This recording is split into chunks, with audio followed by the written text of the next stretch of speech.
Hello everyone, I'm Ganga and welcome to my mini blog. আশা করি সবাই ভালো আছে, আমিও ভালো আছি। তো আজকে যাচ্ছি আমি ঢাকাতে। তো তাই সকালবেলা নাস্তা করে ফ্রেশ হয়ে বেরিয়ে পড়লাম মায়ের সাথে। মা আমাকে এগিয়ে দিতে যাচ্ছে স্টেশন অবধি। তো তারপর আমরা রিক্সা করে স্টেশনে চলে গেলাম। গিয়ে দেখি আমাদের ট্রেন প্রায় 1.5 ঘন্টা লেট করে আসবে।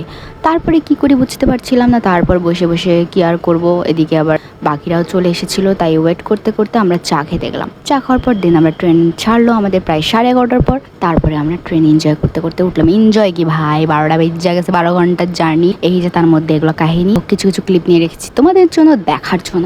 তো বাকি ভিডিওগুলো তোমরা তো অলরেডি দেখতেই পেয়েছো আমার ইয়েতে। আর এখানে একটু ঢং ঢং মারছিলাম। তবে সত্যি কি বলতো, আমি এর আগে অনেকবার ট্রেন জার্নি করেছি, বাট এইবারের মতো ভাই আমার এত বোরিং লাগে নাই। টানা 12 ঘন্টা একটা ট্রেন জার্নি, মানে বিরক্তকর অবস্থা। তার উপর কি বলি, খুবই বিরক্তকর। আমি এখনও ক্লান্ত। আমি ট্রেনিং সেশন থেকে জাস্ট ফিরলাম।